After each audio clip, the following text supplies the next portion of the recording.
Second वाले में ये दिया हुआ है, एक सर्कुलर मिरर है, सर्कुलर प्लेन मिरर जिसका रेडियस कैपिटल आर मान लेते हैं।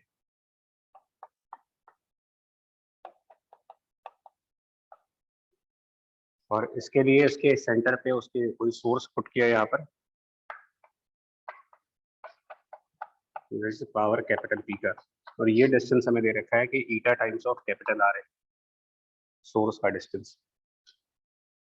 और पूछा गया कि इस पे कितनी फोर्स एक्सर्ट करेगी।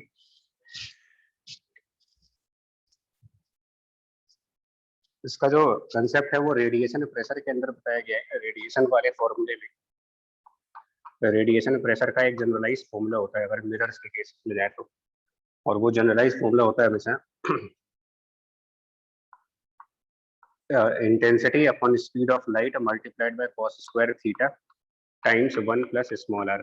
डेरिवेशन क्लास के नोट्स में देखोगे, स्मॉल आर होता है कितना परसेंट, कितना फ्रैक्शन लाइट रिफ्लेक्ट हो रही है वहां से, percentage of reflection,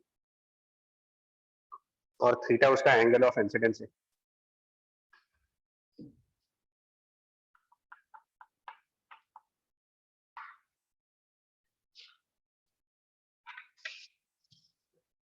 ideal mirror के केस में जब बात जाएंगे तो आइडियल मिरर 100% रिफ्लेक्ट कर देगा, तो उस केस में आर की वैल्यू 1 फॉर आइडियल मिरर, और उस केस में जो रेडिएशन प्रेशर का फॉर्मूला आता है वो 2I/c times cos square theta, theta is angle of incidence. यहाँ पर मिरर पर एक डिफरेंशियल एलिमेंट चूज करेंगे,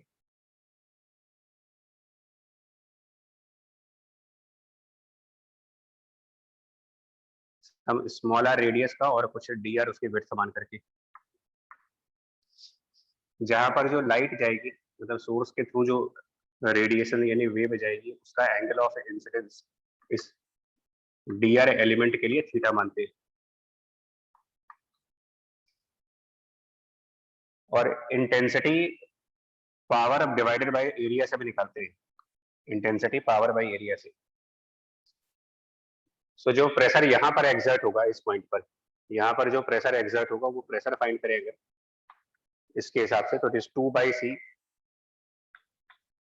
intensity is the power of the source divided by area, और area of the wave front, point source के case में wave front का area हो जाता है 4 pi into small R square, लेकिन यहाँ पर जो रेडियस का स्क्वायर लेंगे वो वेव फ्रंट का रेडियस होगा।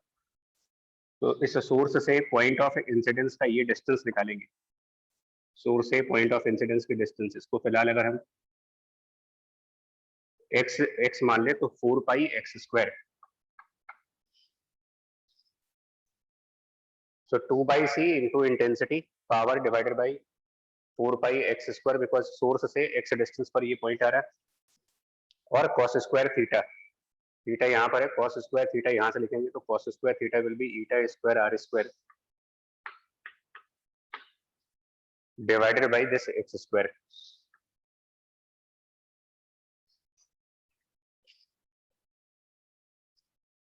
ये आएगा प्रेशर इस पॉइंट के ऊपर, यहाँ वाले पॉइंट पर, और उस प्रेशर को इस डिफरेंशियल पोर्शन के एरिया मल्टीप्लाई करके फोर्स कैलकुलेट होगा इन डीएफ। सो जो भी ये प्रेशर कैलकुलेट किया गया, दैट प्रेशर मल्टीप्लाइड बाय ये पूरा एरिया, इसका डिफरेंशियल एरिया 2 पाई r/dr।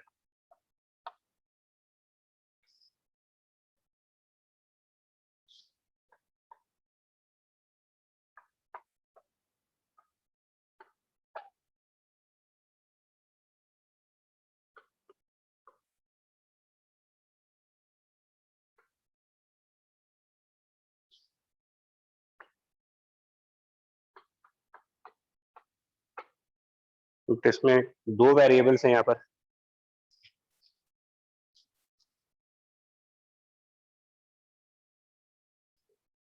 एक स्मॉल आर वेरिएबल है और ये एक्स, दोनों ही वेरिएबल्स हैं, आर भी वेरिएबल है और एक्स भी वेरिएबल है। तो या तो आर को एलिमिनेट करें या फिर एक्स को एलिमिनेट करें, और इन दोनों को निकाला जा सकता है, मतलब एक्स और आर के बीच रिलेशन निकाल सकते हैं। Yes sir. तो small R square will be x² minus eta square are square.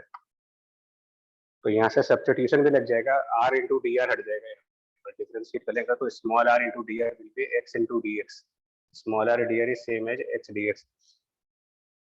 तो ये स्मॉल r डी आर को रिमूव करेंगे, इसकी जगह लिख सकते हैं x into d x. So now integration x के फॉर्म में हो गया, और टोटल फोर्स निकालने के लिए इसको इंटीग्रेट करेंगे, बट अब लिमिट फिर x की रखी जाएगी, और x मतलब ये डिस्टेंस है, तो इस डिस्टेंस की लिमिट जब रखेंगे तो ईटा r इसकी लोअर लिमिट रखी जाएगी, और अपर लिमिट इसकी ये वाली हो जाएगी जो एक्सट्रीम डिस्टेंस होती है, और ये डिस्टेंस पाइथागोरस थ्योरम से root of 1 plus eta square into r. तो ये एज अ अपर लिमिट यहाँ पर आप सब्स्टिट्यूट करो।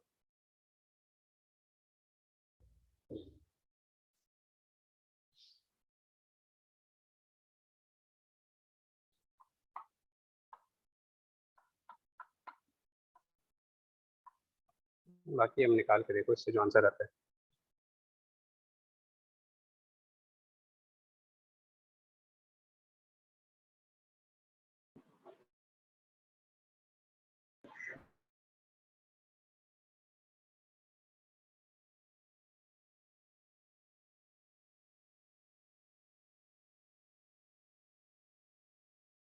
चेक करो इसके आंसर को। सर आ गया इससे। तो ये ऐसे ही नहीं सर, नहीं किया था इसे।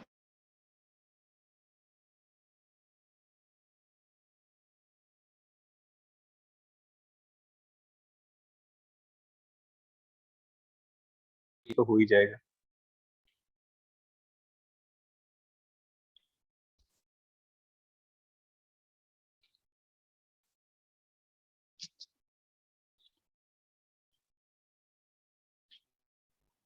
हटाएं इसको। Yes sir.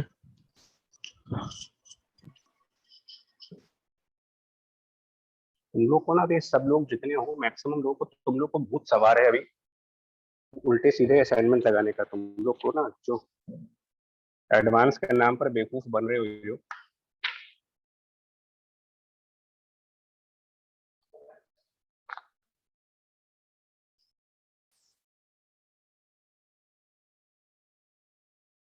फोर्थ भी सेम कंसेप्ट के ऊपर है।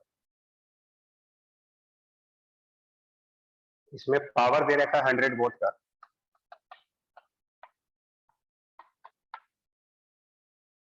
और लैम्डा इसमें मेंशन्ड है 4700 एंगस्ट्रॉम के हिसाब से, और कोई वैकल फ्री स्पेस में उसका एक्सेलरेशन निकालना है। Assume all the photons emitted will incident on the body.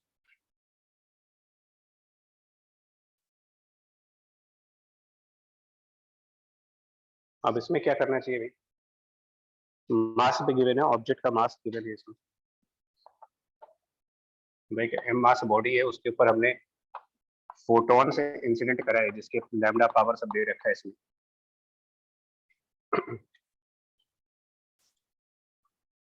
Photons के केस में एक स्टेटमेंट दिया जाता है, फोटोन मासलेस पार्टिकल है, उनके केसेस में एनर्जी और मोमेंटम का रिलेशन फोटॉन्स के केसेस में, और वो ये कहा जाता है कि energy of photon is basically its momentum into speed of light. उसको डिफरेंशिएट करते हैं ना तो d by d t which is power is c into d by d t of momentum of photon. और ये चीज बाय न्यूटन लॉ निकाला जा सकता है क्या? सर फोर्स हो जाएगी।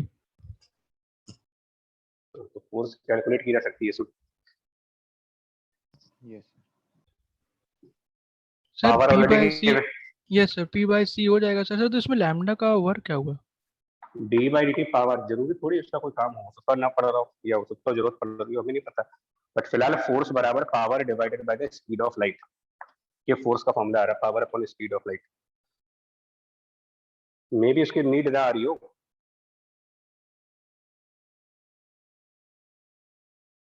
इससे करके देखो आप, इसमें आंसर क्या आ रहा है। फोर्स निकालिए, मास गिवन है 50 किलोग्राम, चेक करके देखो एक्सेलरेशन की वैल्यू।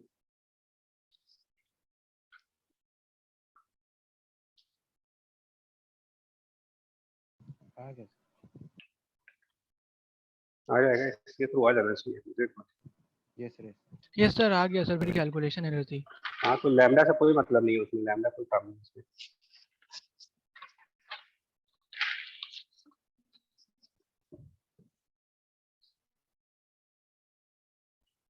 कभी कभी क्वेश्चन में एक्स्ट्रा इंफॉर्मेशन भी हो सकती है। 12th क्वेश्चन,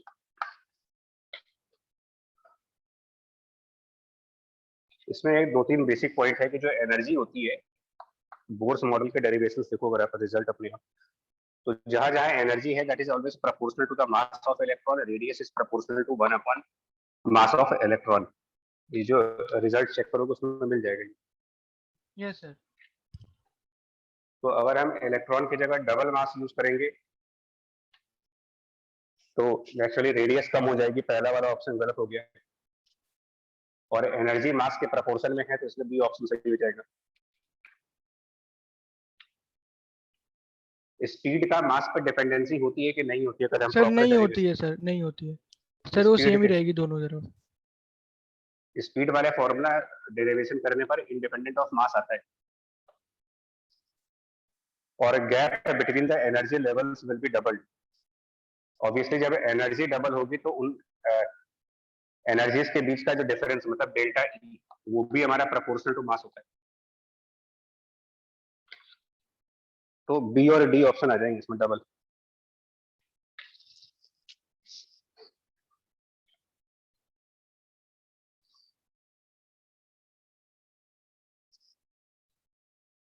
इसके बाद वाला जो पैराग्राफ है 14 to 18, इसमें शायद मेरे ख्याल से आंसर्स में कुछ एरर हो गई है।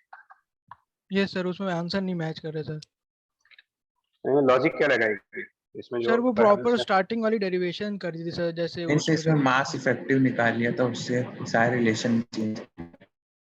लेकिन आंसर नहीं मैच कर रहा होगा जहां तक हाँ मुझे सर, लग रहा है। आंसर नहीं मैच कर आंसर रहा है नहीं सर। मैच कर रहा, उसमें 6 आ यस रहा है, सर। उसमें 8 है मतलब वो आंसर। एक्चुअली वो हमसे गलती ये हो गई कि 15 into 10, वो जब हम आंसर बना रहे थे 15 into 10 वो दिमाग में 250 आ गया था, और मतलब कुछ कुछ कैलकुलेशन मिस्टेक हमसे हुई है।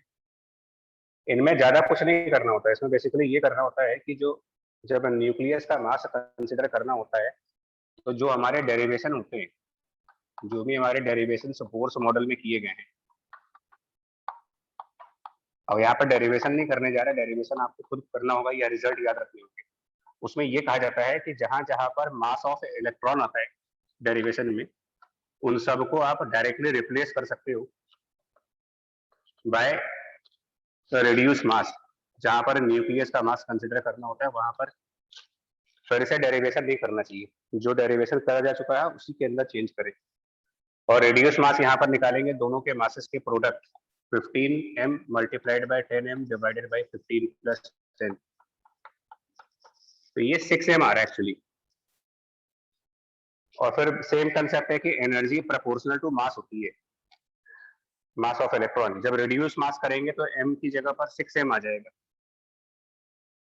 तो यानी जो जो energy normally 13.6 electron volt hydrogen के केस में आती है, हाइड्रोजन के केस में जो एनर्जी 13.6 आती है, रिड्यूस मास का करेक्शन करने के बाद m जब 6 से मल्टीप्लाई होगा और एनर्जी प्रोपोर्शन टू मास है, तो यहाँ पर आंसर बनना चाहिए 13.6 मल्टीप्लाइड बाय 6। ये पहले पार्ट का आंसर आना चाहिए। सर वो मतलब कि 81.6 होना है, वो फोर्थ ऑप्शन सब में। कुछ गलत हो गया, वो 8 मान करके आंसर आ गया। 15th में जो रेडियस होती है, Bohr's radius, that is proportional to 1 by mass आता है उसके अंदर। रेडियस के एक्सप्रेशन में मास डिनोमिनेटर में आता है। तो यहाँ पर जब रेडियस मास का करेक्शन करेंगे 6m यूज करेंगे तो नॉर्मल रेडियस का 1/6 आ जाएगा। अब नॉर्मल रेडियस होती है, नॉर्मल बोर रेडियस 0.53 एंगस्ट्रॉम है, डिवाइडेड बाय 6 और कर दें, इसका भी आंसर गलत आएगा उसमें। और रिडबर्ग कांस्टेंट, रिडबर्ग कांस्टेंट की जो वैल्यू है वो भी मेरा प्रोपोर्शनल टू मास आती है। तो सेम चीज इसमें भी हो जाएगी, ये रेशियो भी 6 आएगा, मतलब बी ऑप्शन आएगा इसका आंसर। ये सिर्फ इसी पॉइंट के ऊपर है, जितने फॉर्मूले हैं, ratio of corresponding spectral lines in this atom to that of H atom. और मतलब लैम्डा, तो लैम्डा लैम्डा का मास पे किस तरीके से डिपेंडेंसी है वो चेक कर लिया जाए। लैम्डा की मास पर डिपेंडेंसी है या नहीं है? तो एच सी बाय लैम्डा बराबर डेल्टा ई, और delta E proportional to mass है। इसका मतलब lambda proportional to 1 upon mass हुआ। रिड्यूस मास का करेक्शन करने के बाद जब यहाँ 6m आएगा तो लैम्डा 1/6 आएगा। वो सब 1/8 गलत है, 1/6 आंसर इसका भी आएगा।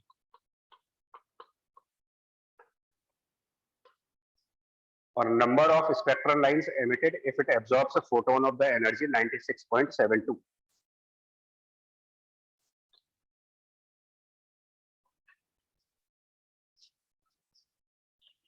इसमें भी एरर हो गई है, क्योंकि जो ये जो आंसर आ रहा है आयनाइजेशन एनर्जी की वैल्यू ये कुछ उतनी आ रही होगी 78 और सर 81.6 सर 81.6 तो अगर 81.6 इलेक्ट्रॉन वोल्ट आयनाइजेशन एनर्जी है और फोटोन की एनर्जी उससे ज्यादा आ रही है, फोटोन की एनर्जी आयनाइजेशन एनर्जी से ज्यादा है, तो ये एटम आयनाइज हो जाएगा, यानी कि इलेक्ट्रॉन एटम के अंदर से निकल जाएगा। और एटम से जब इलेक्ट्रॉन बाहर चला गया तो फर्दर कोई स्पेक्ट्रल लाइंस आएंगी ही नहीं। स्पेक्ट्रल लाइन एक्साइटेशन प्रोसेस के थ्रू आती है, आयनाइजेशन में नहीं आती है। तो इसका आंसर एक्चुअली 0 आएगा।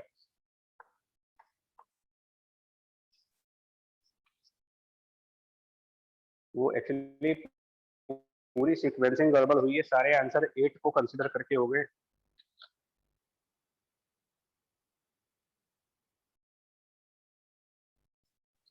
सर इसमें जो पार्टिकल के नाम थे सर ये आप ही नहीं रखे थे? नहीं नहीं, ऐसा नहीं है। हम लोग का काम देखो सिर्फ प्रॉब्लम्स को इधर उधर से कलेक्ट करना है।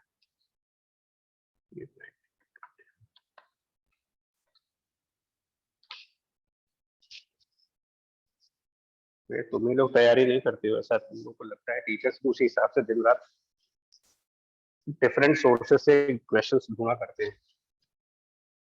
21 में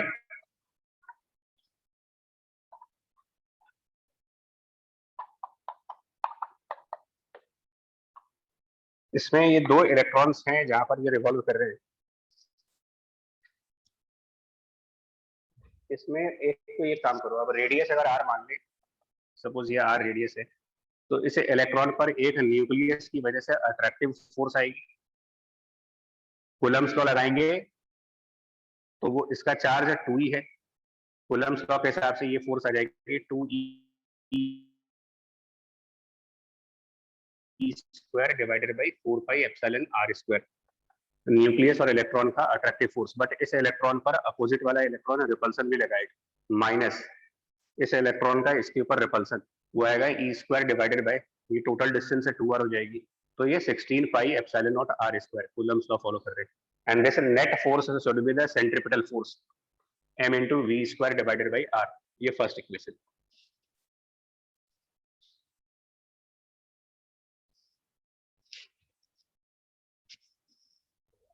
और दूसरी इक्वेशन अगर इसमें v स्पीड थी तो हम सेकंड इक्वेशन ये भी फॉलो करेंगे, इसका जो एंगुलर मोमेंटम को मल्टीप्लाई करेंगे उससे। तो angular momentum for this electron mvr Bohr's model के हिसाब से nh/2π।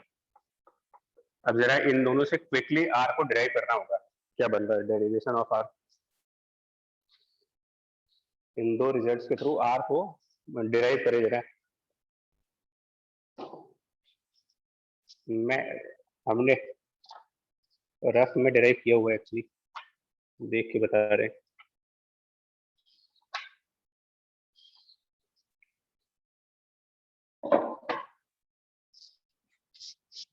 सॉल्व करके r की वैल्यू कुछ आएगी epsilon n² h² upon pi. मैं तुमको नहीं देखना है, तुम लोग को डिराइव भी करना होगा, मैं तो देख सकता हूँ।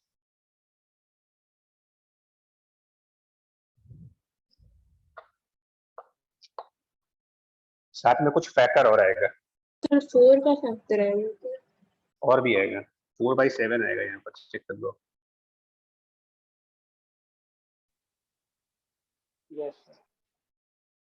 इन दोनों से डेरिवेशन करनी पड़ेगी एक्चुअली। ये जो होता है इसको बोर रेडियस कहा गया है एक्चुअली। ये आप हाइड्रोजन एटम की डेरिवेशन देखोगे तो हाइड्रोजन एटम की डेरिवेशन में ये bore radius.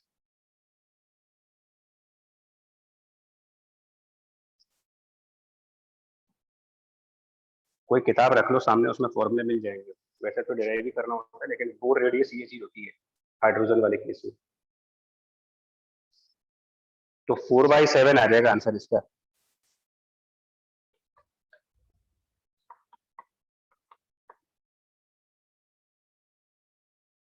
Energy of atom in the ground state, इसको निकालने के लिए क्या करेंगे, यहाँ से रेडियस से डिराइव कर चुके हैं, रेडियस से डिराइव करने के बाद ये सब काम अपने आप करो।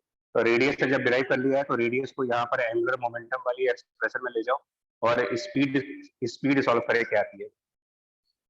रेडियस एंगुलर मोमेंटम के अंदर लेके जाइए, वहां से स्पीड सॉल्व करिए और उसके बाद काइनेटिक एनर्जी ऑफ एटम, नहीं energy of atom, sorry kinetic नहीं, तो एनर्जी ऑफ एटम जब निकालेंगे तो वो काइनेटिक एनर्जी, इन दोनों इलेक्ट्रॉन्स की काइनेटिक एनर्जी सिमेट्रिकल है, तो दोनों के पास सेम काइनेटिक एनर्जी आएगी, half mv² plus half mv²।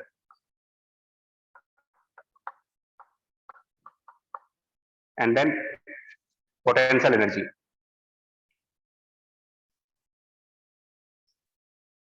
Electrostatic के हिसाब से +2e और -e, potential energy -2e² divided by 4πε into r।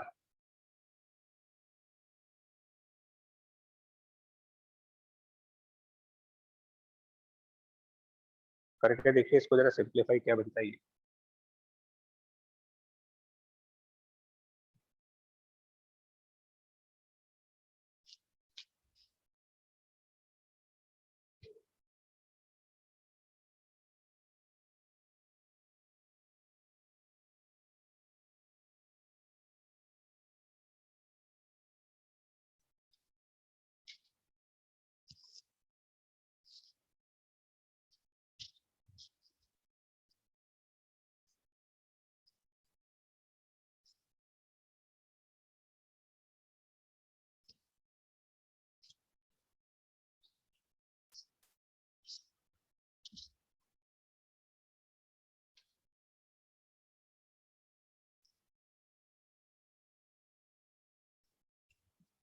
और ये याद दिलाए कि जो एनर्जी हाइड्रोजन वाली आती है वो आती है m e⁴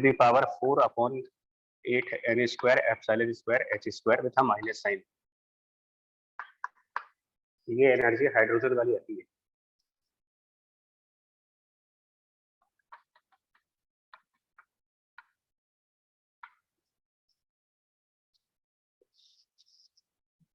यहाँ पर भी जब सॉल्व करेंगे पहले r का यहाँ पर आपको v निकालना होगा, तो v निकालने के बाद उसको यहाँ पर रखेंगे, यहाँ r की वैल्यू पुट करेंगे, यहाँ v की वैल्यू,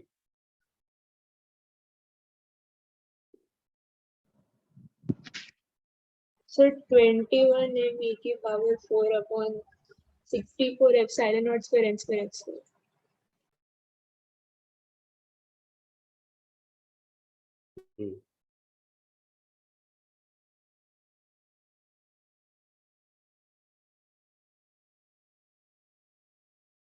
एक चीज मिस हो गई यहाँ पर, एक चीज मिस हो गई है यार यहाँ पर।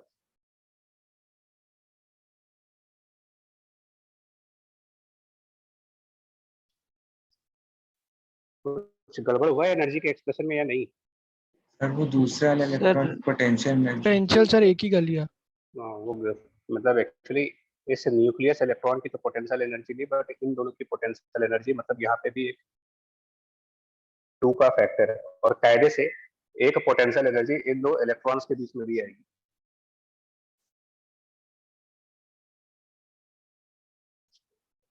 इनके बीच में भी तो आएगी, इन दो इलेक्ट्रॉन्स के बीच इलेक्ट्रोस्टैटिक वाली एनर्जी। Yes sir. तो वो आएगी प्लस, बिकॉज दोनों सिमिलर चार्जेस हैं, लाइक चार्जेस हैं, तो Q1 Q2 यानी e² अपॉन 4πε0 इनटू ये डिस्टेंस, वो बेसिकली 8πε0 r हो जाएगा।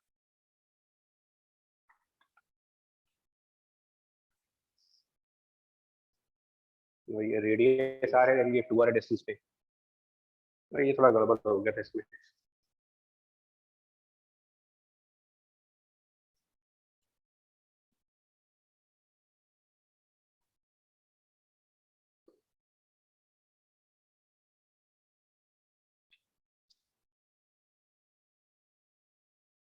अब जो भी आंसर आएगा यहाँ से, अब मुझे नहीं पता कितना आंसर आएगा, बट जो कुछ भी आंसर आएगा r और v को रखने के बाद,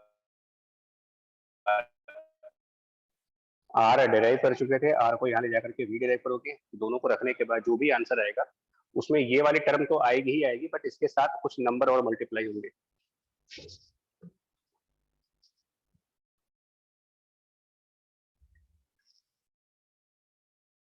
मैं वो रफ पेज लेके आऊँ।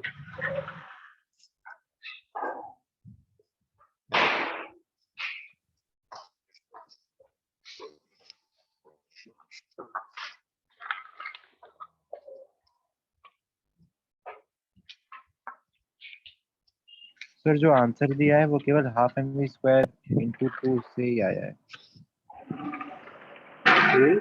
सर जो आंसर दिया है 49/8 वो केवल half m v square into 2 से ही आया है। जो भी होगा। पोटेंशियल एनर्जी कंसिडर नहीं करी शायद।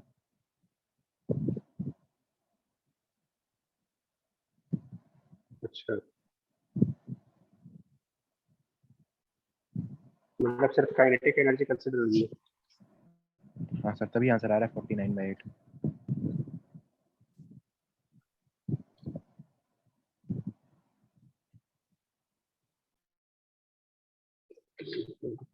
कौन से आने की working.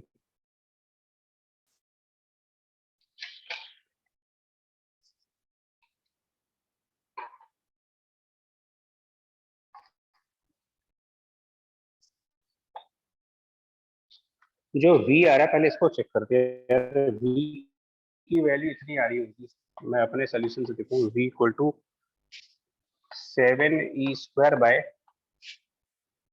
Sir epsilon naught NH। n नहीं आएगा, n का असर है। n आ रहा है, हाँ n भी आएगा। ये आ रहा होगा, चेक करो। Yes sir. Yes sir. 7e square bye 8 epsilon h n। और उसके बाद जो काइनेटिक एनर्जी आ रही है, मतलब जो सिर्फ काइनेटिक एनर्जी वाला पोर्शन आ रहा है, सर वो आ रहा है 49/128। 49 बाई नहीं 128 नहीं 64 आ रहा होगा। 49/64 yes sir 64। Yes sir. me4 divided by n square epsilon square h square. Sir ये जो ये आ रहा सिर्फ होगा। पोटेंशियल एनर्जी लेने के बाद भी जब एनर्जी है जो कैलकुलेट कर रहे हैं सर, उससे भी 49/64 ही आ रहा है।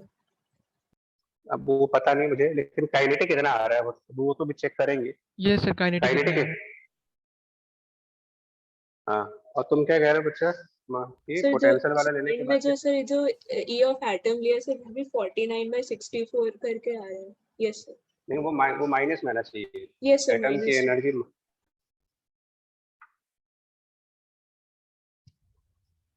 मैं तो सिर्फ इसकी बात कर रहा हूँ, ये आ रहा है। इसके बाद जो ये वाला फैक्टर है ये अलग से सॉल्व नहीं होगा। सर, अभी सर तो है पूरा मिला के भी। नहीं, अरे अभी कोई और कह रहा था, उसका कोई आंसर और है, तो मैंने अपना जरा वर्किंग देख रहा था।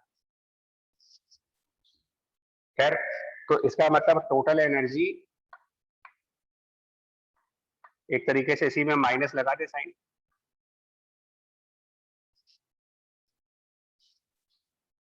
यस सर, तभी आ रहा था शायद। क्या? हाँ सर, तभी वही मतलब हो गया, पोटेंशियल एनर्जी इसकी डबल आएगी माइनस में। तो वो आती भी है ना, वो तो एटम्स के केसेस में। तो ये वैल्यू इससे कितने टाइम से, ये जो नॉर्मल एनर्जी होती है, नॉर्मल एनर्जी का जो फॉर्मूला हाइड्रोजन एटम के केस में है उससे कंपेयर करेंगे तो ये वैल्यू उससे सर 49/8। Yes sir. इसीलिए 49/8 आंसर है उसका।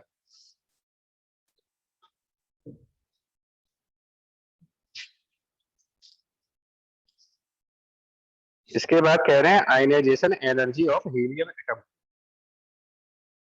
ये थोड़ा सा समझना, ionization energy of the helium atom मतलब कि इसमें से एक के इलेक्ट्रॉन को निकालने के लिए कितनी एनर्जी चाहिए बची।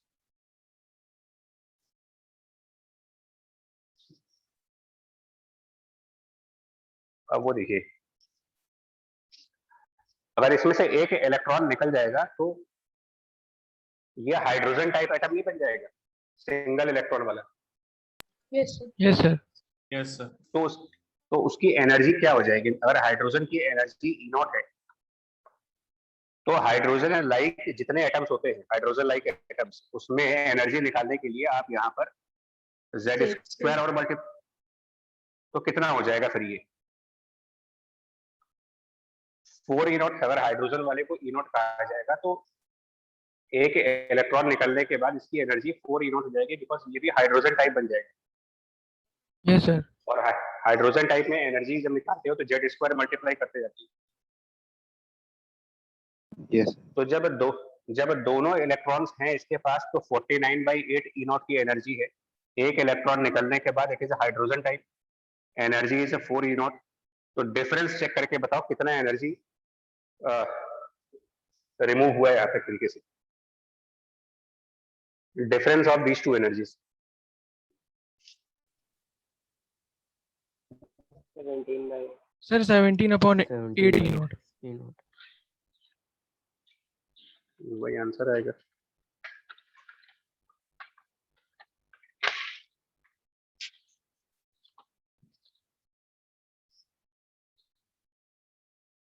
हटाए इसको, टाइम यस सर। टाइम कम है तो इसलिए कह रहा हूं।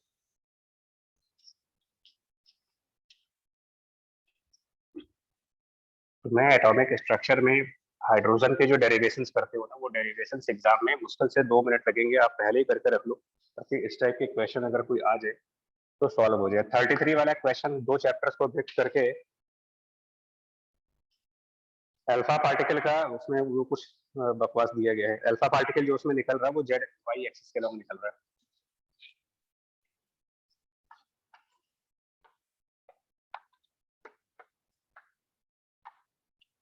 मतलब यहाँ से कोई एक अल्फा पार्टिकल है जिसकी एक वेलोसिटी वाई डायरेक्शन में v नॉट दी गई है टाइम t इक्वल टू 0 पर। इलेक्ट्रिक और मैग्नेटिक फील्ड दोनों एक्स एक्सिस के लॉन्ग है। मैं मान के चल रहा हूँ असाइनमेंट्स आप लोग के सामने हैं तो क्वेश्चन जल्दी जल्दी कर रहे हैं। इलेक्ट्रिक मैग्नेटिक फील्ड दोनों एक्स एक्सिस पर, अल्फा पार्टिकल की जो वेलोसिटी है वो वाई एक्सिस के लॉन्ग दी गई है। क्वेश्चन पढ़ करके देखो आप। और कुछ टाइम के बाद, वो टाइम भी प्रॉब्लम में दिया है, एक सर्टेन टाइम के बाद इसकी जो वेलोसिटी है वो डबल हो जाती है। इसमें हम लोगों ने इलेक्ट्रोमैग्नेटिक वाले चैप्टर में एक डिस्कशन हुआ था, उसमें ये बताया गया था आपको कि जब इलेक्ट्रिक और मैग्नेटिक फील्ड पैरेलल डायरेक्शंस में होते हैं, ये सेम डायरेक्शंस में, तो हम सुपरपोजिशन थ्योरम का यूज करते हैं। सुपरपोजिशन थ्योरम का मतलब एक बार हम सिर्फ मैग्नेटिक फील्ड को कंसीडर करते हैं और एक बार हम सिर्फ इलेक्ट्रिक फील्ड को कंसीडर करते हैं। तो इसमें जो इलेक्ट्रिक फील्ड का इफेक्ट आएगा, मतलब जो वेलोसिटी हम सॉल्व करेंगे उसको इलेक्ट्रिक फील्ड की वजह से ये चार्ज पार्टिकल इसी डायरेक्शन में एक्सेलरेट करेगा। पॉजिटिव चार्ज है, इलेक्ट्रिक फील्ड की डायरेक्शन में एक्सेलरेट करेगा। तो एक्स डायरेक्शन में जो वेलोसिटी आएगी वो इनिशियली कोई वेलोसिटी है नहीं एक्स डायरेक्शन में, तो एक्सेलरेशन इस तरफ हो जाएगा Q E divided by mass into T, मतलब simple v equals to u plus at along the X direction. इतनी वेलोसिटी एक्स एक्सिस पर जाएगी।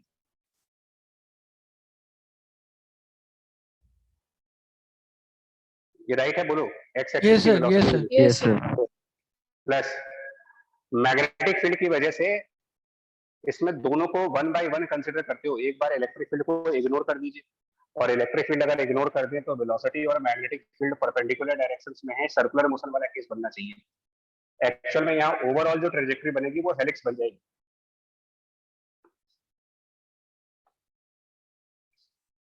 जिसको दिक्कत है वो एक बार फिर से अपने क्लास 12 वाले लेक्चर में जाओ, वहां पर ये केस डिस्कस हुआ है कि जब ई और बी पैरेलल होते हैं तो किस तरीके से सॉल्व किया जाता है। उस केस में अगर हम सिर्फ मैग्नेटिक फील्ड को कंसिडर करें तो यहाँ पर फोर्स कौन सा डायरेक्शन में जाएगी, इस पे क्यू वी क्रॉस बी वाले रिजल्ट से, q into v cross b negative z की तरफ, मतलब इस साइड में अगर फोर्स लगेगा तो इसका मतलब ये वाई जेड प्लेन पर कुछ इस तरीके से डेविएट कर जाएगा। टेम्पररली इलेक्ट्रिक फील्ड को इग्नोर कर रहे हैं तो एक सर्कुलर मोशन हो जाएगा जिसका सेंटर यहाँ कहीं पर आएगा, बिकॉज फोर्स सेंट्रीपिटल होती है।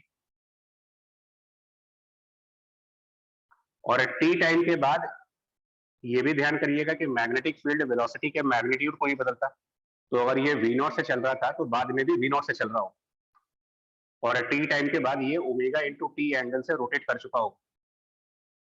मतलब जो वेलोसिटी पहले वाई डायरेक्शन में थी अब वो वाई डायरेक्शन से ओमेगा इंटू टी एंगल बना रही होगी।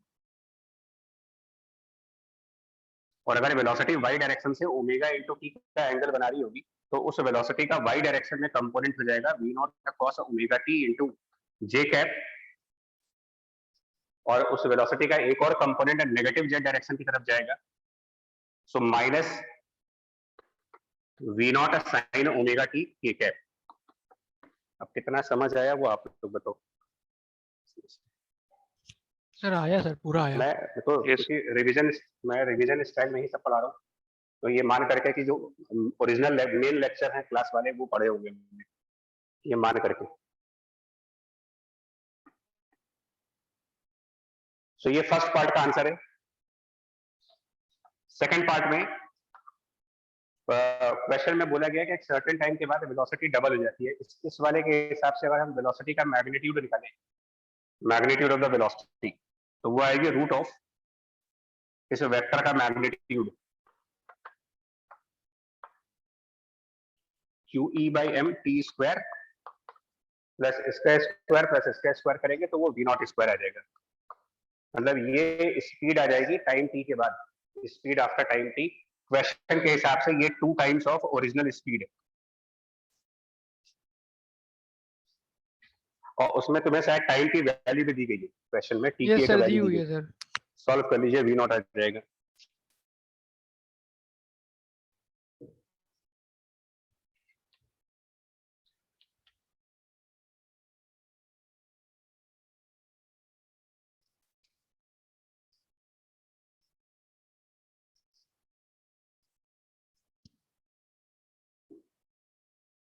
चेक कर लो आया v नॉट की नहीं आ रहा।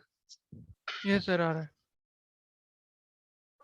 अब तीसरे पार्ट में बाइंडिंग एनर्जी पर न्यूक्लियन से निकालनी है, एटम एक्स की निकालनी है इसमें। तो अब ये 2 पोर्शन खत्म हो गए, ये इलेक्ट्रिसिटी मैग्नेटिज्म को रिवाइज करने के लिए डाल दिया गया,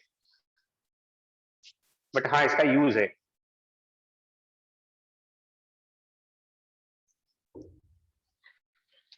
जो इक्वेशन दी जा रही है 92x 225, और ये हो गया y प्लस अल्फा, ये चीज। तो जब हम लोगों ने v नॉट की वैल्यू निकाल ली, तो v नॉट निकालने का मतलब आपको अल्फा की काइनेटिक एनर्जी मिल जाएगी। मैं तुम्हें सिर्फ बता रहा हूँ कहाँ कहाँ पर रिवाइज करना है। आप अल्फा डिके वाला आर्टिकल देखोगे, और अल्फा डिके के आर्टिकल में जब आप जाओगे तो वहां पर एक फॉर्मूला जरूर होगा, kinetic energy of alpha particle को डिस्कस किया गया है। Sir Q value into m2 upon वही अपॉन m3 इंटू m2, तो वो बेसिकली मैं बता रहा हूँ रिजल्ट क्या था, a minus 4 upon a multiplied by capital Q था। आप लोग कहते हो ना कि हमने वो नोट्स रिवाइज किए, कैसे रिवाइज किए मुझे नहीं मालूम, बट ये kinetic energy alpha Q value, और Q वैल्यू निकालने का भी फॉर्मूला है। Q वैल्यू कैलकुलेट करने का भी अपना एक फॉर्मूला है। Q वैल्यू निकाली जाती है sir mass of reactants minus mass of mass, तो इसका मास करेंगे ना, मास ऑफ x ये sir minus mass of y minus mass of alpha into c square, और काइनेटिक एनर्जी ऑफ अल्फा को रखा जाएगा half into mass of alpha particle, और इंटू उसकी जो वेलोसिटी कैलकुलेट की गई है उसका स्क्वायर।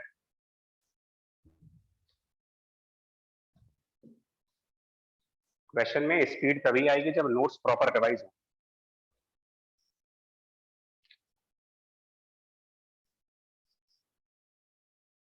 मेरे हिसाब से इसके अंदर मुझे सब कुछ दिया हुआ है, सारी वैल्यूज मेंशन है यहाँ।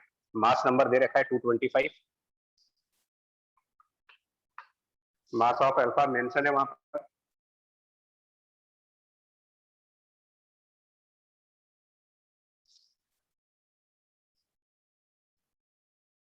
बोलो हो पाएगा कि नहीं हो पाएगा इसके आगे? क्या इसमें से क्या निकाल सकते हैं लोग? ये सारा कुछ करने के बाद, इन सबको करने के बाद हम लोग निकाल पाएंगे मास ऑफ एलिमेंट एक्स, मतलब ये फाइंड आउट करना है क्योंकि बाकी सब कुछ क्वेश्चन में दिया हुआ है। y का मास दिया है, अल्फा का मास दिया है, मास नंबर दिया है, v नॉट कैलकुलेट हो चुका है, मास ऑफ x कैलकुलेट हो रहा है इसमें।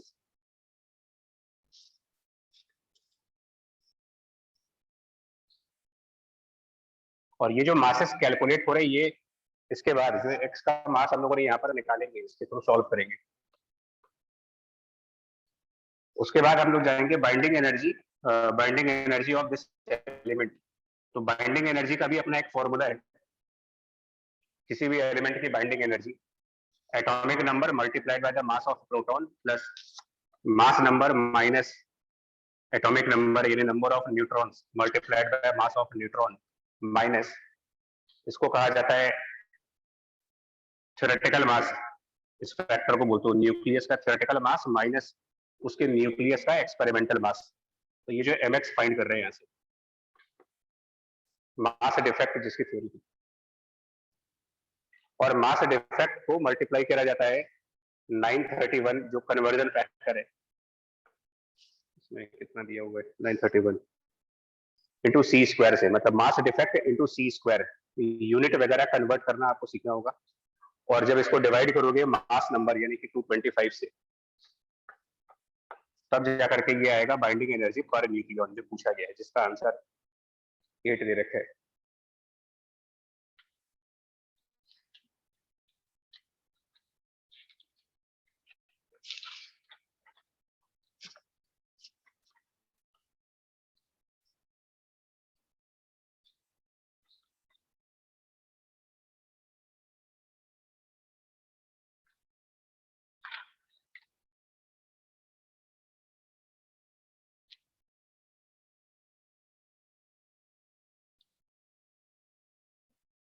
आगे बढ़े।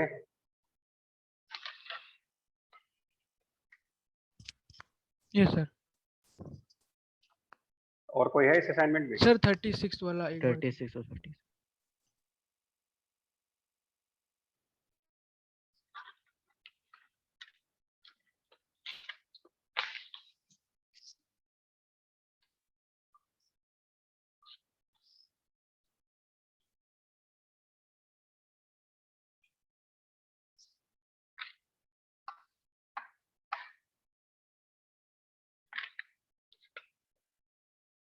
थर्टी सिक्स वाले में radio nuclide with half life produced in a reactor at a constant rate, how soon after the beginning of production that a nuclei will activity इतनी हो जाएगी एनीवे। तो यहाँ पर रेडियो एक्टिव न्यूक्लियाई की बात कर रहे हैं जिसको प्रोड्यूस किया जा रहा है at a constant rate Q, rate of production. ये भी क्लास में डिस्कस किया गया क्वेश्चन है, और अगर इसके एक्टिव न्यूक्लियाई कैपिटल एन माने जाए कि कैपिटल एन एक्टिव न्यूक्लियाई है, सर लैम्डा एन से वो रेडियो एक्टिविटी की हो तो जाएगी। इसका एक डिके रेट भी आता है। तो रेडियो एक्टिव एलिमेंट है तो डिके करेगा, डिके रेट की वैल्यू बनेगी लैम्डा इनटू एन। तो नेट रेट रेट मतलब प्रोडक्शन रेट में से डिके रेट माइनस कर देंगे तो क्यू माइनस लैम्डा एन, ये इसका ओवरऑल रेट हुआ, मतलब DN by D.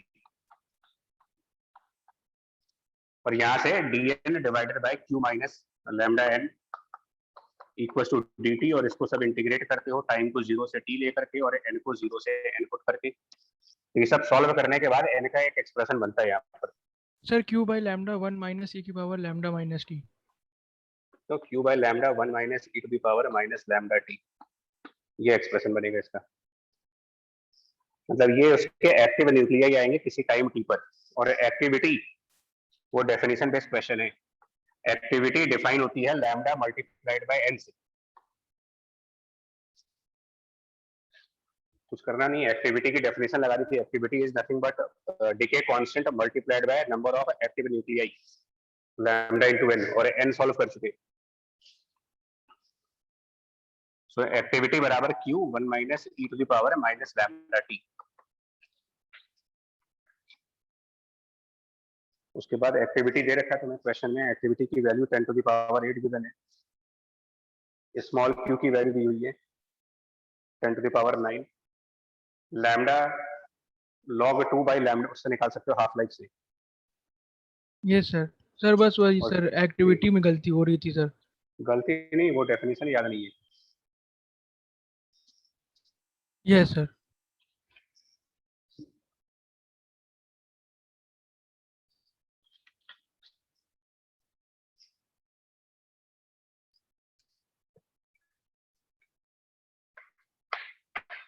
Thirty seven भी सिमिलर है, इसमें भी सेम क्वेश्चन है। रेडियो एक्टिव न्यूक्लियाई को प्रोड्यूस किया जा रहा कांस्टेंट रेट अल्फा पर डिके उसका दे रखा है। तो इसमें सिंपल सा लॉजिक है,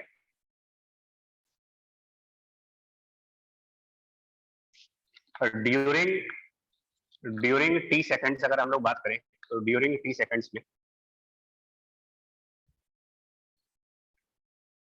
प्रोड्यूस न्यूक्लियाई कितने बने यहाँ पर, नंबर ऑफ न्यूक्लियाई जो प्रोड्यूस हुए होंगे यहाँ पर। तो produce nuclei during T seconds, वो उसको निकाल सकते हैं, उसका रेट ऑफ प्रोडक्शन दिया है इसके अंदर, वो भी कांस्टेंट रेट ऑफ प्रोडक्शन। तो constant rate of production multiplied by the time, कितने न्यूक्लियाई प्रोड्यूस हुए। और एक्टिव न्यूक्लियाई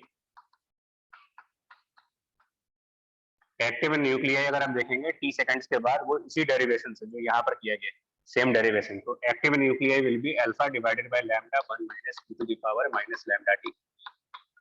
इतने न्यूक्लियस प्रोड्यूस किए गए, इतने एक्टिव हैं, मतलब इनका जो डिफरेंस है वो डिके हो गए, number of decayed nuclei alpha t minus alpha upon lambda 1 minus e to the power minus lambda T.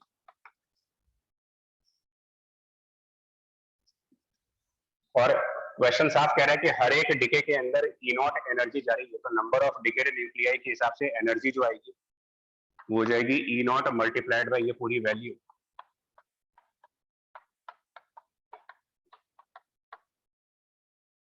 कितनी एनर्जी रिलीज हुई, जिसका कि कुछ परसेंटेज वाटर के टेम्परेचर को बढ़ाने में जा रहा है, वो 20%। तो मल्टीप्लाइड बाय 0.2, इतनी एनर्जी टेम्परेचर बढ़ाने में जाएगी, कैलोरीमेट्री यूज करेंगे, जिससे energy divided by mass into specific heat, ये आ जाएगा चेंज ऑफ टेम्परेचर।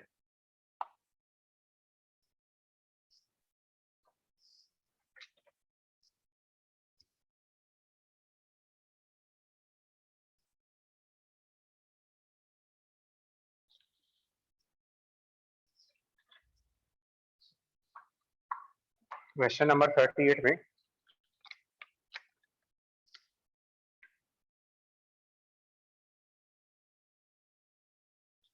इसमें कैपेसिटर की बात की गई है, कोई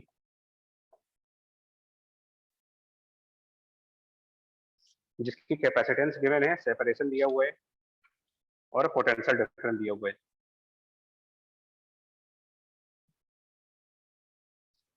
ठीक है, उसके बाद बैटरी को डिस्कनेक्ट कर दिया गया, उसके बाद इलेक्ट्रोमैग्नेटिक वेव उसके नेगेटिव प्लेट के ऊपर डाली जा रही है। मान लिया जाए इधर माइनस वाली प्लेट है, इधर पॉजिटिव वाली प्लेट है, यहाँ पर वेव इंसिडेंट करा रहे हैं, और इस वेव के इंसिडेंट होने से जो इलेक्ट्रॉन्स निकल रहे हैं वो पॉजिटिव प्लेट की तरफ जा रहे हैं, जिनकी काइनेटिक एनर्जी का रेंज दिया गया है 0 से 1.5 इलेक्ट्रॉन वोल्ट का।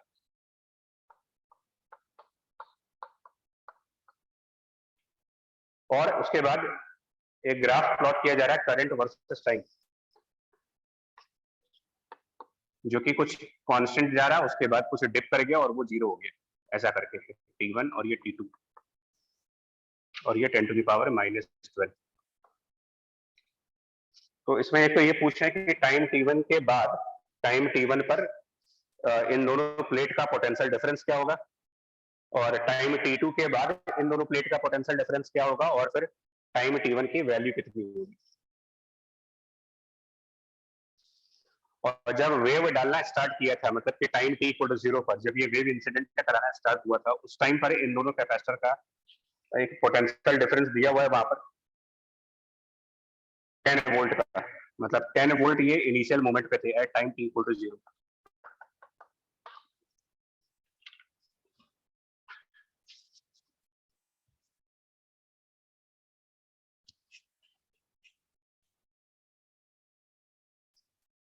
ग्राफ को समझिए, कांस्टेंट करंट क्यों जा रही है इसमें, एक सर्टेन टाइम तक करंट कांस्टेंट क्यों जा रही है।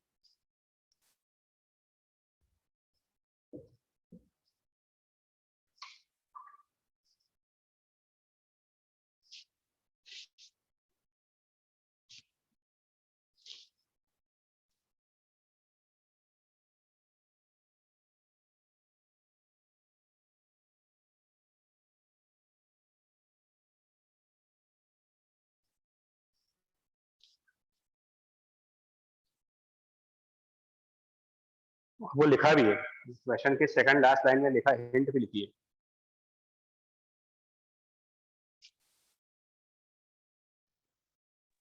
सर वो जब नेगेटिव वाली प्लेट पॉजिटिवली चार्ज हो जाएगी इलेक्ट्रॉन रिलीज करने की वजह से, तब वो वापस खींचने लगेगी इलेक्ट्रॉन्स को। शुरुआत में क्या होगा, जैसे जब स्टॉपिंग पोटेंशियल बिगिनिंग जैसा कुछ होगा। हाँ वो तो ठीक है, ये मैं कह रहा हूँ, ये जो कांस्टेंट करंट है ये कब तक जाएगी, कब तक अचानक से करंट कांस्टेंट होने के बाद डिप कर गया, तो ये रीजन है। इसमें नेगेटिव प्लेट से इलेक्ट्रॉन निकल रहे हैं पॉजिटिव की तरफ, वो ऑटोमेटिकली अट्रैक्ट होते रहेंगे। बात सही बोल रहे हो, आपका आंसर सही है। तो जब तक सामने वाली प्लेट पॉजिटिव है, जब तक सामने वाली प्लेट पॉजिटिव है, सिंपल, बैटरी इसमें डिस्कनेक्टेड है, मतलब बाहर कोई वायर तो है नहीं, तो ये जो इलेक्ट्रॉन है ये इस प्लेट पर जाकर के एक्यूमुलेट होते जाएंगे, वापस वापस इस प्लेट में नहीं आ सकते क्योंकि बाहर कोई वायर कनेक्ट नहीं है। तो इधर से इलेक्ट्रॉन निकले, इधर वाले प्लेट पर इलेक्ट्रॉन चले गए, पॉजिटिव प्लेट के ऊपर इलेक्ट्रॉन्स आते चले जाएंगे जब, तो ये धीरे धीरे अपना चार्ज रिड्यूस करेगा। पॉजिटिव प्लेट पर इलेक्ट्रॉन जा रहे हैं, इसका चार्ज ग्रेजुअली कम होता जाएगा, और नेगेटिव प्लेट से इलेक्ट्रॉन निकलेंगे तो इसका भी चार्ज का अमाउंट कम होता जाएगा।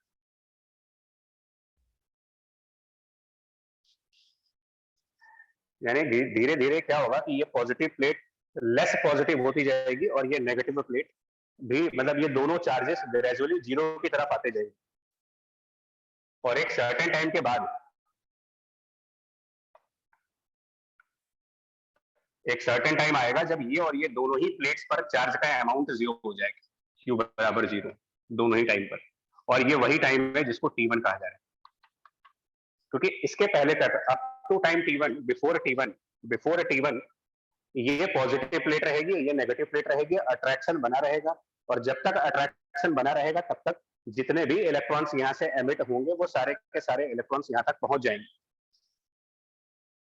चाहे इलेक्ट्रॉन किसी भी एनर्जी से एमिट हो, 0 एनर्जी से एमिट हो, चाहे 1.5 की एनर्जी से एमिट होगा, as long as opposite plate is positive, there will be some attraction and all the emitted electrons will reach to the positive plate, and that is why current will be constant. Number of electrons reaching on the opposite plate वो constant है। ये बात आई समझ में कि जब तक सामने वाली प्लेट पॉजिटिव होगी तब तक नंबर ऑफ इलेक्ट्रॉन्स, क्योंकि नंबर ऑफ इलेक्ट्रॉन्स जो निकल रहे हैं वो कांस्टेंट है। एक डेफिनेट वेवलेंथ, डेफिनेट इंटेंसिटी की वेव आएगी तो एक डेफिनेट नंबर ऑफ इलेक्ट्रॉन्स निकलेंगे, और जिस भी एनर्जी से निकले वो सब सामने जाने ही है क्योंकि सामने अट्रैक्शन लगा हुआ। आ रही है बात समझ में? कांस्टेंट करंट कब तक रहेगी?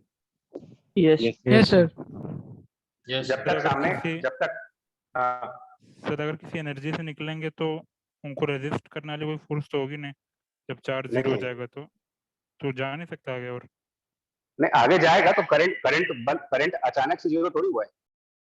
Yes sir. हाँ तभी तो ये ग्राफ देखिए, मैं बोल रहा हूँ कांस्टेंट करंट कब तक है, कांस्टेंट करंट तब तक है जब तक सामने पॉजिटिव प्लेट है, क्योंकि कितना भी पॉजिटिव रहेगा अट्रैक्शन बना रहेगा ना, चाहे वो अट्रैक्शन की वैल्यू कम हो जाएगी, low attraction, high attraction, but attraction रहेगा। Yes sir. तो जब तक अट्रैक्शन रहेगा तब तक सभी इलेक्ट्रॉन्स यहाँ पर जाएंगे, और जब तक सभी इलेक्ट्रॉन्स यहाँ पर जाएंगे तब तक नंबर ऑफ इलेक्ट्रॉन्स इस प्लेट पर एक फिक्स अमाउंट में जाएंगे, और फिक्स अमाउंट में जब नंबर ऑफ इलेक्ट्रॉन्स जाएंगे तो फिक्स अमाउंट ऑफ करंट भी होगा। सर इलेक्ट्रॉन उतने ही जाएंगे लेकिन टाइम तो धीरे धीरे कम होता जाएगा ना, तो करंट भी चेंज। देखिए ये कोई किसी वायर के अंदर इलेक्ट्रिसिटी फ्लो नहीं हो रही है, electrons are flowing through vacuum, और यहाँ पर number of electron striking per second same रहेगी, number of electrons striking per second वो जरूर सेम रहेगी, वो कभी नहीं बदल सकते। हाँ सर तब तो कांस्टेंट रहेगा। बिल्कुल। तो T1 टाइम पर वो टाइम है जब दोनों प्लेट्स न्यूट्रल हो जाएंगे, एंड ऑब्वियसली जब दोनों न्यूट्रल प्लेट्स हो जाएंगे तो उस टाइम पर पोटेंशियल डिफरेंस की वैल्यू जीरो, जो कि हमारे फर्स्ट पार्ट का आंसर है। मतलब एक्चुअली क्वेश्चन आप लोग के असाइनमेंट में मिस हो गया था, पहला क्वेश्चन ये था what is the potential difference between the plates at this time T1, उसके बाद T1 की वैल्यू पूछी कि T1 कितना होगा, तो T1 वो टाइम है जब ये दोनों प्लेट न्यूट्रलाइज हो गई, उस टाइम T1 के करस्पॉन्डिंग करंट दे रखा है, current multiplied by time, current multiplied by time, it is the amount of charge.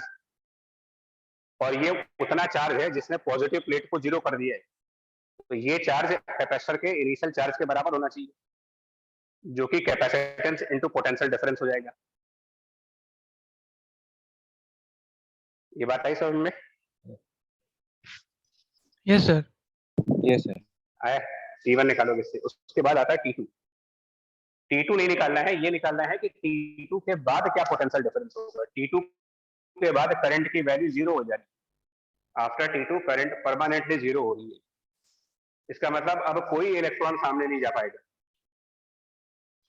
और ये वो केस हो जाएगा क्योंकि अब जब इसके बाद भी इलेक्ट्रॉन्स का एमिशन चलता जाएगा, इसके बाद भी वेव तो डाली रेस में, तो इलेक्ट्रॉन्स तो अभी भी बाहर निकल रहे होंगे।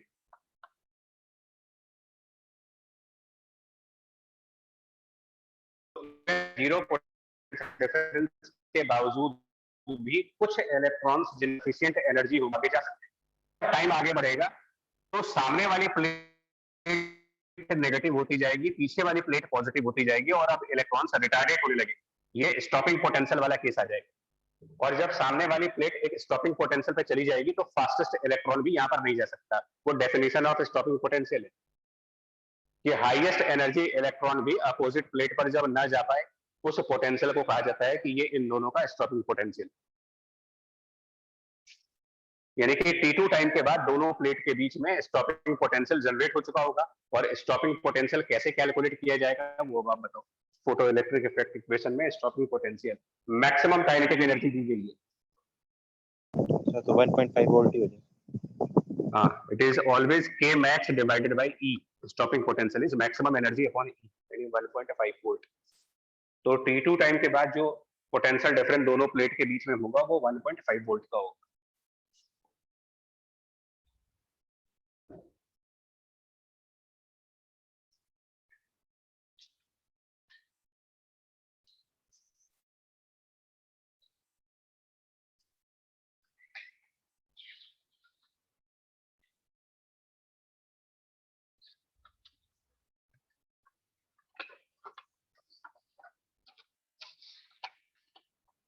क्वेश्चन इसमें 39 भी बहुत बढ़िया है। इसको पता नहीं तुमने प्रैक्टिस करा या नहीं करा। 39 भी बहुत अच्छा क्वेश्चन लिखते हैं आप।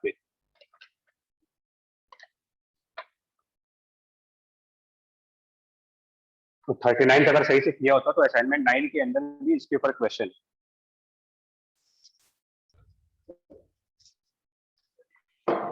असाइनमेंट 9 में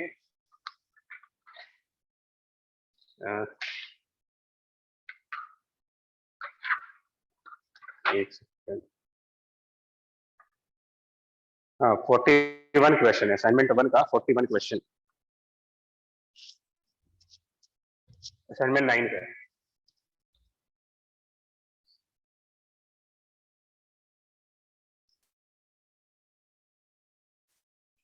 कैसे पता करते हैं कि कोलिजन इलास्टिक है कि इनइलास्टिक है?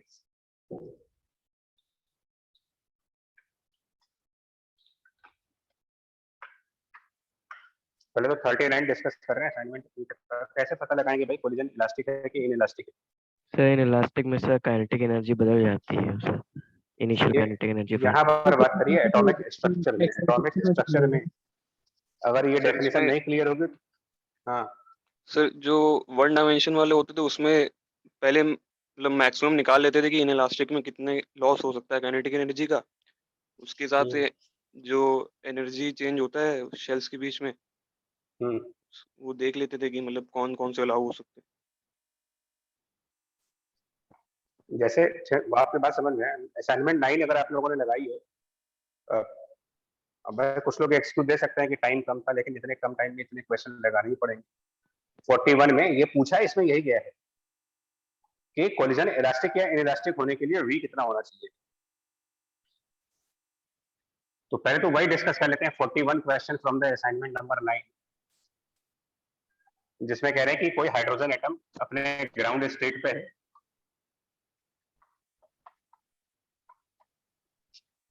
और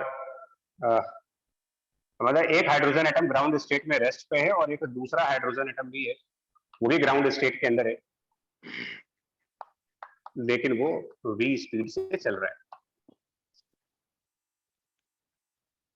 क्वेश्चन कह रहे हैं एक सर्टेन वेलोसिटी के नीचे जो है वो कोलिजन इलास्टिक हो जाएगा। इस वेलोसिटी की एक सर्टेन वैल्यू है जिसके नीचे इन दोनों के बीच में इलास्टिक कोलिजन होगा। एटॉमिक स्ट्रक्चर में इलास्टिक कोलिजन की जो डेफिनेशन है वो ये दी जाती है, कोलिजन को तब इलास्टिक कोलिजन कहा जाएगा इन केसेस में जब the maximum loss in kinetic energy is less than the excitation energy.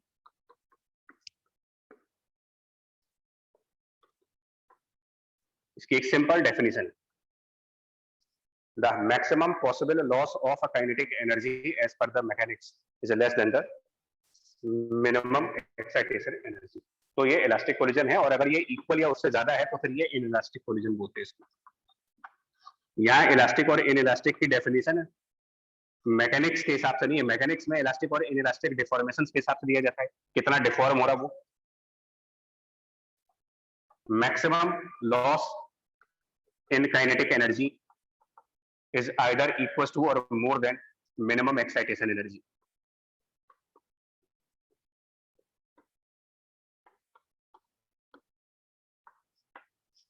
और मैक्सिमम लॉस का भी एक फॉर्मूला होता है।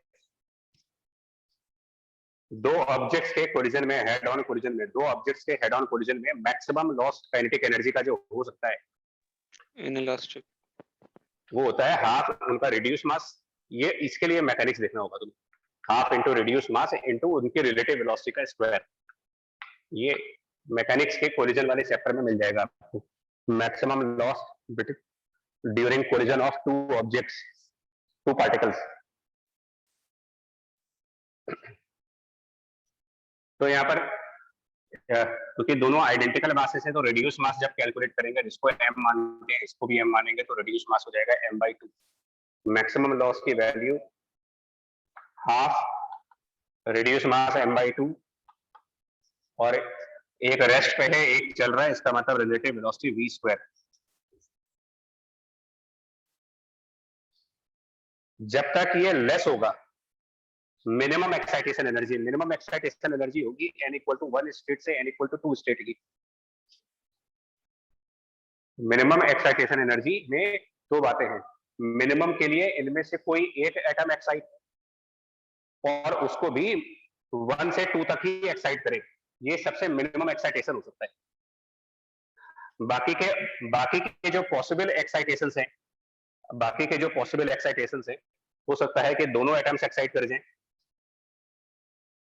हो सकता है कि कोई एक एटम n=1 से 2 में एक्साइट कर रहा हो, साथ में दूसरा एटम n=1 से n=3 में एक्साइट कर रहा हो। तो एक्साइटेशन के कई सारे पॉसिबल केसेस हो सकते हैं, बट नो एक्साइटेशन का सिर्फ एक ही केस। इसीलिए बोल रहा हूं मिनिमम एक्साइटेशन एनर्जी मिनिमम तब होगा जब कोई एक एटम कंसिडर करते हैं और उसमें भी 1 से 2 तक जाए, और वो एक्साइटेशन एनर्जी होगी energy in the ground level minus energy in the second level. और ग्राउंड लेवल एनर्जी अगर E लिखते हैं तो सेकंड लेवल की एनर्जी E/4 होती है। एनर्जी में डिनोमिनेटर में n² का टर्म आता है, इसको चेक करिए। मतलब नाइन्थ वाली असाइनमेंट के 41 क्वेश्चन का आंसर देखिए इसमें, पहले पार्ट का जो।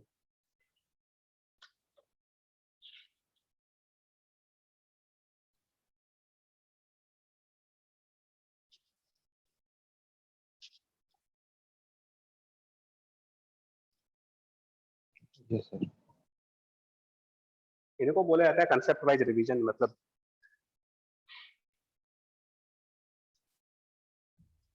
सर हमारी असाइनमेंट सिर्फ फॉर्मेलिटी के लिए नंबर ऑफ क्वेश्चंस नहीं है, एक एक क्वेश्चन में टाइम दे करके हम लोग बनाते हैं। तो मैं तो पर्टिकुलर एक एक क्वेश्चन में टाइम देता हूँ, ये देख करके असाइनमेंट रखता हूँ ताकि कुछ ना कुछ फायदा हो। हाँ, क्या पूछे थे सर? अगर सेकंड केस भी हुआ तो मतलब कि इलास्टिक तो हर केस में पॉसिबल हो सकता है ना कि इसके अलावा यहाँ से जो v आ रहा है, मतलब यहाँ से v लेस देन एक वैल्यू आ रही है ना, यहाँ से अगर आप सॉल्व करोगे तो आंसर आ रहा होगा v लेस देन √3e/m। ये आ रहा होगा इसको सॉल्व करके।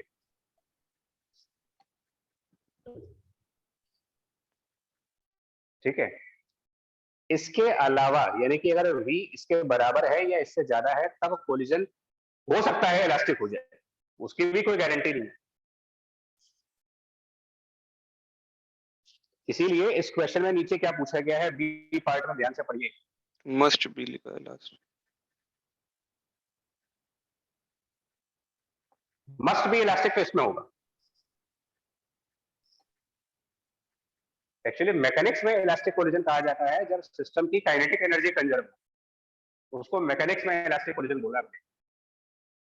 एटॉमिक स्ट्रक्चर में इलास्टिक कोलिजन का मतलब ये हुआ कि जो एनर्जी लॉस हुई है कोलिजन में, मतलब loss in the mechanical energy, simple words में कर दे रहा हूँ। इलास्टिक कोलिजन का मतलब loss in mechanical energy equal to excitation energy, तो वो इलास्टिक, मतलब वो इनइलास्टिक।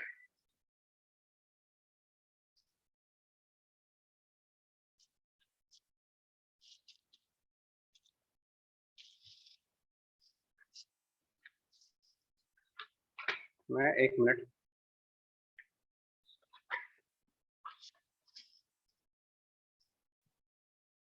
इसको सामने रखते हैं मेरे जो 39 है असाइनमेंट 8 का, असाइनमेंट 8 का 39 क्वेश्चन, उसमें न्यूट्रॉन की कुछ एनर्जी दी जा रही है 65, न्यूमेरिकल वैल्यू है उसकी 65 इलेक्ट्रॉन वोल्ट की।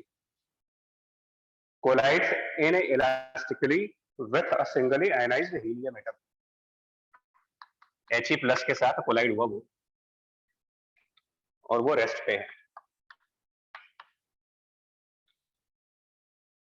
It is scattered at 90 degree angle, इसका मतलब ये हो गया कि जो न्यूट्रॉन था वो कोलाइड करने के बाद अपनी ओरिजिनल डायरेक्शन से 90 डिग्री के एंगल पे जा रहा है, स्कैटरिंग 90 डिग्री के एंगल पर।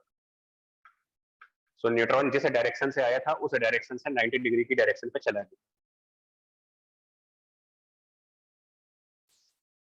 मैकेनिक्स के हिसाब से मोमेंटम को कंजर्व रखने के लिए हीलियम को किसी एंगल पर नीचे आना पड़ेगा,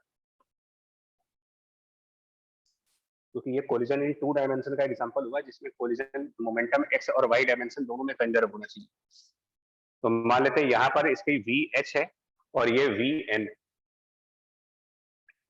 और सपोज हीलियम थीटा एंगल नीचे गया। कोलिजन इन 2 डायमेंशन मैकेनिक्स का कंसेप्ट लग रहा है इसमें। ये स्टेटमेंट ध्यान रखना क्योंकि इरेज कर रहे हैं।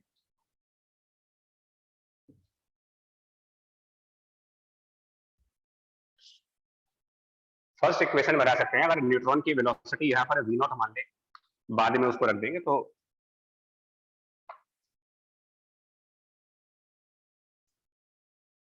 First equation, mass of neutron into its velocity equals to horizontal direction में मोमेंटम कंजर्व कर रहे हैं sir 4mVh, mass of helium and velocity of helium VH। Sir cos हालांकि थीटा, इनके इनटू cos थीटा वो लिख देंगे भी। हालांकि इनके मासेस को लिखा जा सकता है, अगर न्यूट्रॉन का मास m लिख सकते हैं तो हीलियम के मास को 4m लिखा जा सकता है।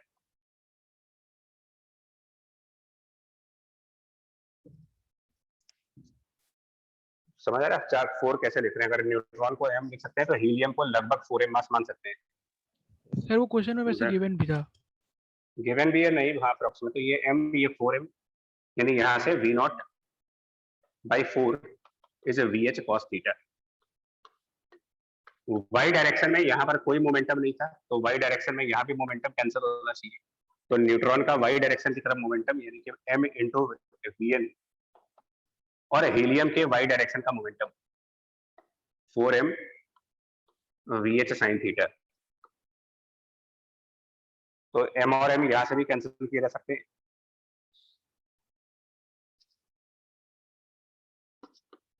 इतना समझ तो पा रहे हो ना, मोमेंटम कंजर्व हो रहा है x और y डायरेक्शन से। Yes sir. Yes sir. ठीक, इसके बाद क्या करेंगे देखिए। सर इन दोनों को स्क्वायर करके ऐड कर देंगे सर। हाँ, वो तो करेंगे, मतलब ये V/4 हो गया, यहाँ Vn/4 हो गया, तो VH sin थीटा आ गया।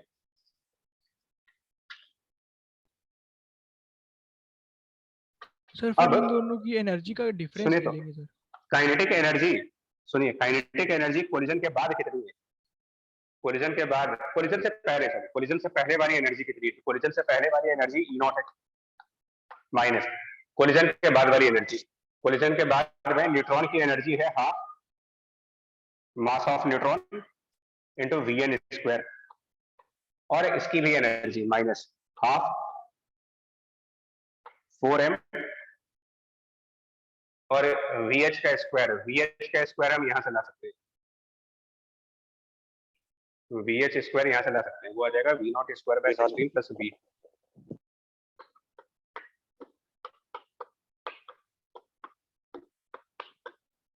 ला सकते हैं, बोलिए। Yes sir. ये हो गया मतलब initial kinetic energy of system minus final kinetic energy of system, मतलब कि काइनेटिक एनर्जी बाद में कम हो जाएगी। तो मैकेनिक्स के हिसाब से तो ये अपना इलास्टिक कोलिजन नहीं मान सकते इसको, मैकेनिक्स में इनइलास्टिक भी नहीं कह सकते। मैकेनिक्स में इनइलास्टिक का मतलब होता है दोनों स्टिक कर देंगे।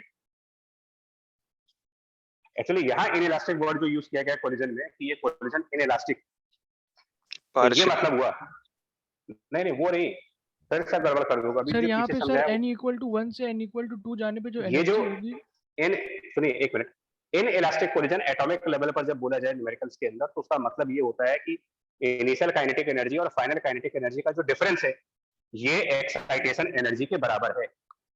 जब भी ये चीज होगी तो कोलिजन इनइलास्टिक है।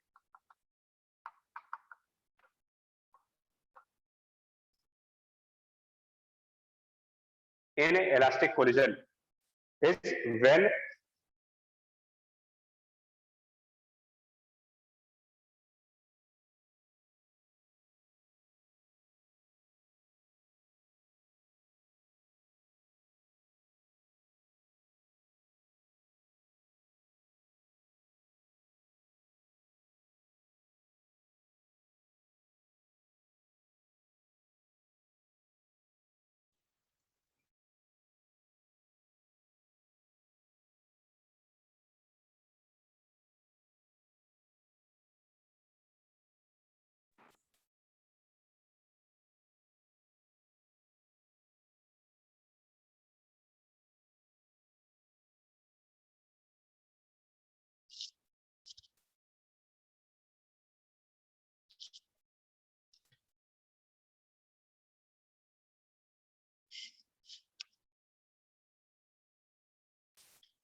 पता नहीं क्या हो गया,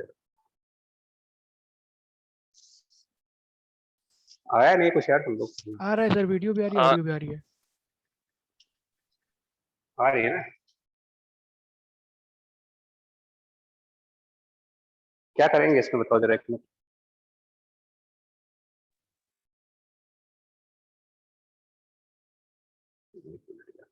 ठीक है सर।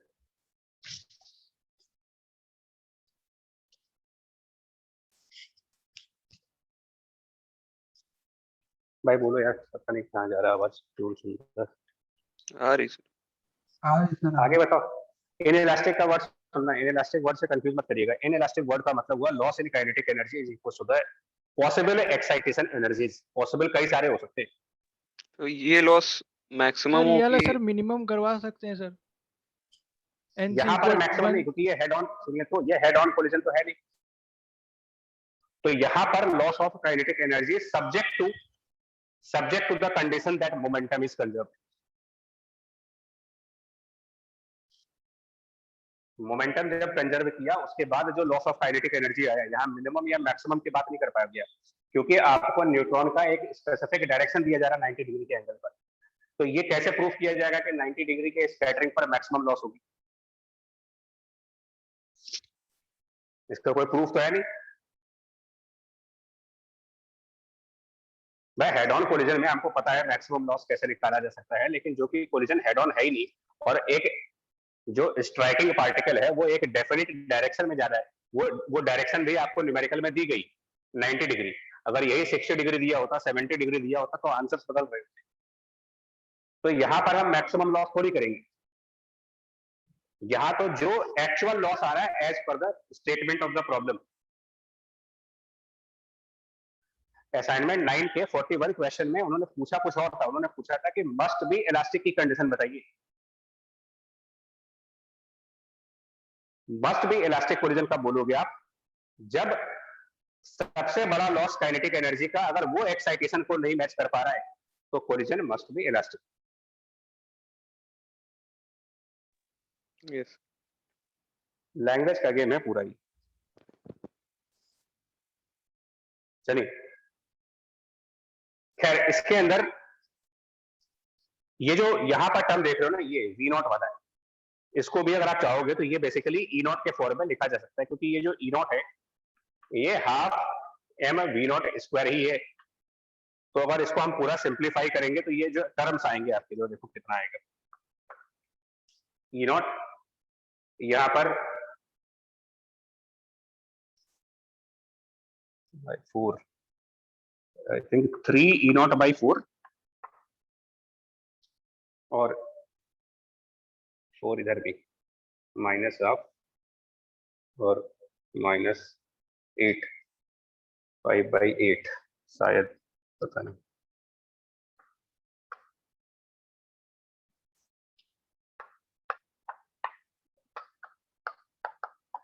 या चेक करो जरा इसको, मतलब हमने यहाँ थोड़ा एडजस्ट किया है। यही है सर, यही है। Half m v n square जो बन रहा है, half m v n square, वो कोलिजन के बाद न्यूट्रॉन की काइनेटिक एनर्जी है। कोलिजन के बाद न्यूट्रॉन की kinetic energy half m v n square. बाकी चेक करना है यार, इसको सही लिखा है या नहीं लिखा है। यस सर सही। तो ये जो के एन लिख रहा है ये कोलिजन के बाद वाला है, क्योंकि कोलिजन के पहले वाला तो ई नॉट है।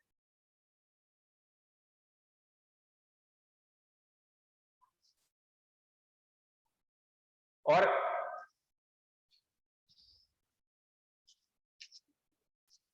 इसके हिसाब से kinetic energy of neutron after the collision is 4/5 times 3 E not by 4 minus possible excitation energy.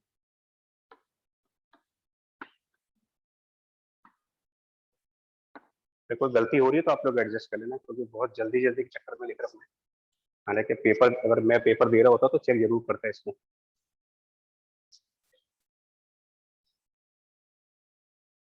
E not they रखा है 65। पॉसिबल एक्साइटेशन एनर्जी बताइए। अब हीलियम की पॉसिबल एक्साइटेशन एनर्जी क्या हो सकती है?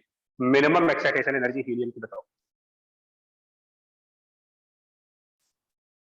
यहाँ पर 65 लिख सकते हैं। ये जो ई नॉट है इसको हटा देते हैं। 65 इंटू 3 ये हो गया 195। 4 into 10.2 4 कैंसिल, ये 5 से जाएगा तो 13 है, 3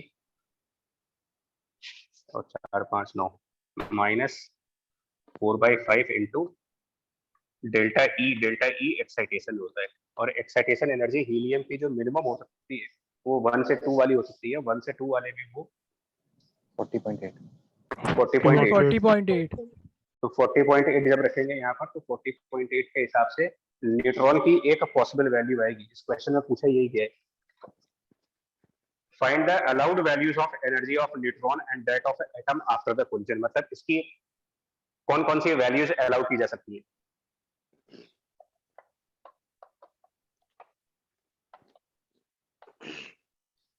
तो एक आंसर तो आ जाएगा यहाँ पर। आप हीलियम का n = 1 से n = 2 यानी कि 40.8 आंसर आ जाए। दूसरा एक्साइटेशन 1 से 3 हाइड्रोजन का आता है 12.75, हीलियम का 12.75 में 4 और मल्टीप्लाई कर दीजिए। 51। हाँ, कितना हो गया देखो फिर यहाँ से। मतलब कब तक निकालोगे, पॉइंट तो ये है ना, कब तक ये आएगा। अलाउड वैल्यूज कहां तक जाएंगी, कौन कौन से एक्साइटेशन कंसीडर करें। 1 से 2, 1 से 3, 1 से 4 वाला भी देखेंगे। तो आप तब तक देखते जाओ जब तक कि नेगेटिव वैल्यू ना आने स्टार्ट हो जाए, क्योंकि नेगेटिव एनर्जी आएगी नहीं। दूसरा ही वाला ले लूंगा सर दूसरे वाले में नेगेटिव आ जाएगी सर, वो 48.35 जा रहा है। Yes sir. कौन सा? सर वो n = 1 से n = 3 वाले में ही चला जाएगा सर। मतलब मिनिमम n = 1 से n = 2 ही तक जा पाएगा।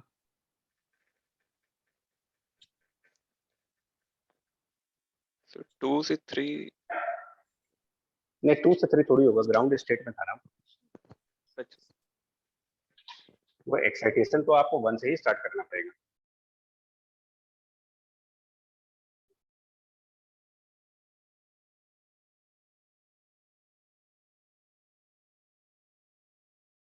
बाकी एक बार यार कैलकुलेशन यहाँ चेक कर लेना, कोई नंबर वंबर गलत ना हो गया भाई, है ना, इस वजह से, क्योंकि आंसर 2 आने चाहिए।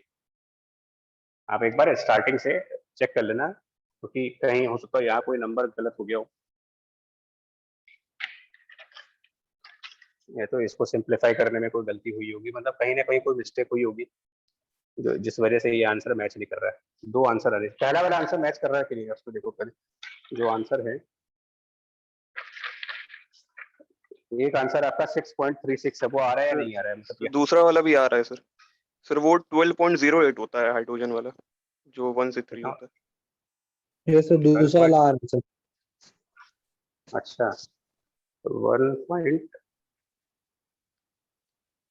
मतलब 1 से 2 और 1 से 3 दोनों एक्साइटेशन एनर्जी के करस्पॉन्डिंग ये पॉजिटिव आंसर आ रहे हैं। Yes sir. और Yes, जो sir. आंसर पीछे जो दिए हैं, मतलब आंसर जो दिए हैं वही आ रहे हैं, 6.36 और 0.312, वो भी आना चाहिए। अगर, क्योंकि हमारे कंसेप्ट में कहीं कोई एरर नहीं है, तो हमें इतना कॉन्फिडेंस जरूर है कि हमने कोई लॉजिकल एरर नहीं की हुई है। जो भी एरर हो सकती है वो या तो कैलकुलेशन एरर होती है या फिर कोई न्यूमेरिकल वैल्यू वगैरह डाल दी होगी।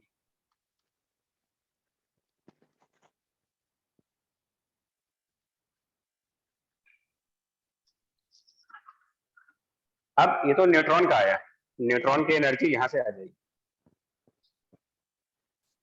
ऐसे हीलियम की क्या बोलोगे, हीलियम की पॉसिबल एनर्जीज क्या क्या होंगी? न्यूट्रॉन का निकाल लिया आपने, तो हीलियम का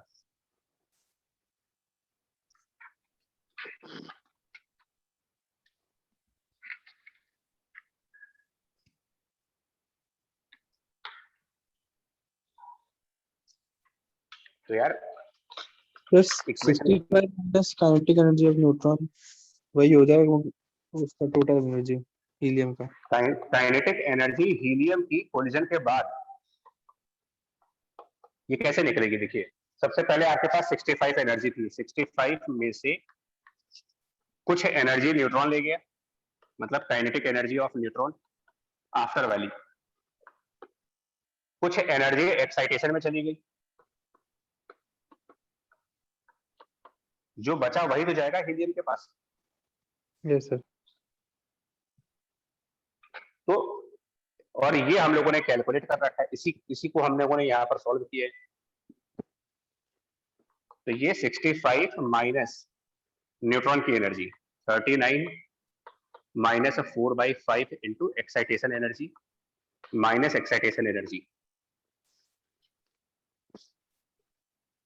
आगे अब इसमें भी एक्साइटेशन एनर्जी की वैल्यू एंटर करते जाएंगे और हीलियम की पॉसिबल एनर्जीज निकालते जाएंगे।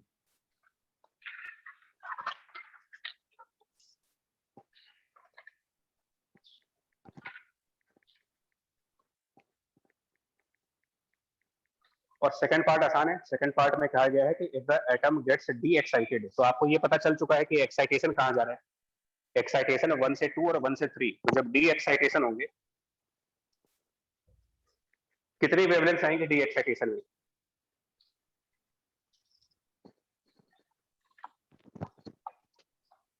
एक्साइटेशन 1 से 2 हो रहा है और 1 से 3 हो रहा है, यानी कि कुछ इलेक्ट्रॉन सेकंड स्टेट में जा रहे हैं, कुछ इलेक्ट्रॉन थर्ड स्टेट में जा रहे हैं।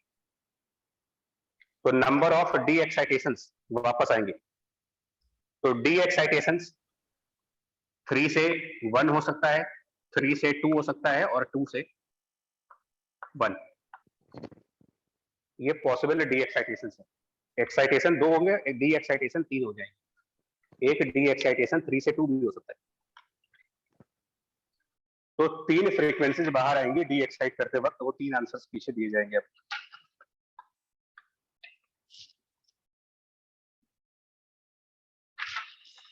ये हो गया आपका असाइनमेंट नंबर 8। जितने तुम लोगों ने कहे थे, जितने हमें समझ में आया वो करा दिया। 41 असाइनमेंट 9 का करा दिया। असाइनमेंट 9 में 39 बहुत अच्छा क्वेश्चन है, मतलब बहुत ही कंसेप्चुअल क्वेश्चन 39। और इसमें 37th लॉजिकली बड़ा अच्छा क्वेश्चन है, एंड 36 YDAC को इंक्लूड किया गया है इसमें। हालांकि इस असाइनमेंट में भी क्वेश्चन बहुत अच्छे हैं 9th वाले में। सर सर रिवीजन शीट 9 में 6th वाला बता दीजिए। इसमें यार एक ही बता पाएंगे अभी क्योंकि time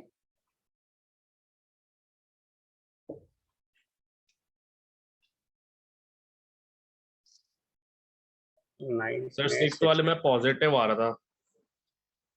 photons with energy 5 electron volt are incident on the relative cathode. पूछा गया है तो जैसे -3 वजह Maximum energy of emitted photoelectrons is 2 और photons of energy 6 electron volts, then the photoelectrons will reach the anode if the stopping potential is क्या बोलना चाह रहा है यार ये?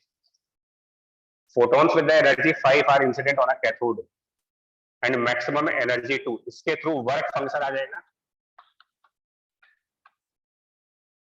जो पहले स्टेटमेंट क्वेश्चन की है वो वर्क फंक्शन को निकालने के लिए है, और दूसरे वाले में जब फोटोन 6 इलेक्ट्रॉन वोल्ट के डाले जाएंगे तो मैक्सिमम एनर्जी कितनी आएगी। मैक्सिमम एनर्जी निकालने का जो फॉर्मूला है वो energy of photon minus work function. तो सेकंड केस में ये 6 है और ये 3 है, यानी कुल मिलाकर के 3, और स्टॉपिंग पोटेंशियल निकालने के लिए मैक्सिमम एनर्जी को डिवाइड कर देते हैं ई से, मतलब 3 वोल्ट आंसर आ जाएगा। और इसमें कहाँ दिक्कत बता रहे हो आप? सर उसमें आंसर में नेगेटिव लिखा है। हाँ तो किसका किसके Negative रिलेटिव three पूछा है ये भी तो देखो ना। स्टॉपिंग पोटेंशियल में कैथोड और एनोड में नेगेटिव साइड पे कौन होता है, मतलब किसका पोटेंशियल ज्यादा होता है। अगर हम कैथोड से इलेक्ट्रॉन को निकाल रहे हैं तो इसका मतलब एनोड का पोटेंशियल कैथोड से लो होना चाहिए। तो अगर यहाँ पर जो भी पोटेंशियल है V0 है तो ये उससे V0 -3 होना चाहिए ना। So anode with respect to cathode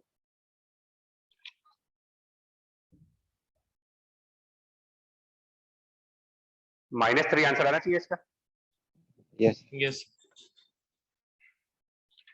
stopping potential anode with relative to cathode है ना, तो एनोड में से कैथोड के पोटेंशियल को लेस करिए, -3 आ जाएगा।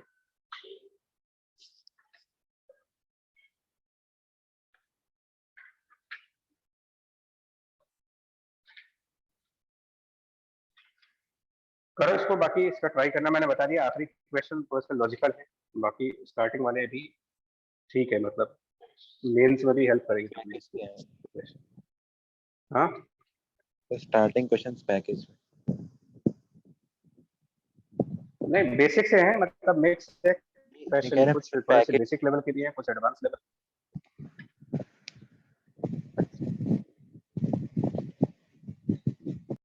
ठीक है चलो, बाकी अब करेंगे अगली बार में डिस्कस इसको रिवाइज की तरफ भाई। Thank you sir. Thank you sir. Thank you sir. Thank you जी, Thank you, sir. Thank you, bye. Bye.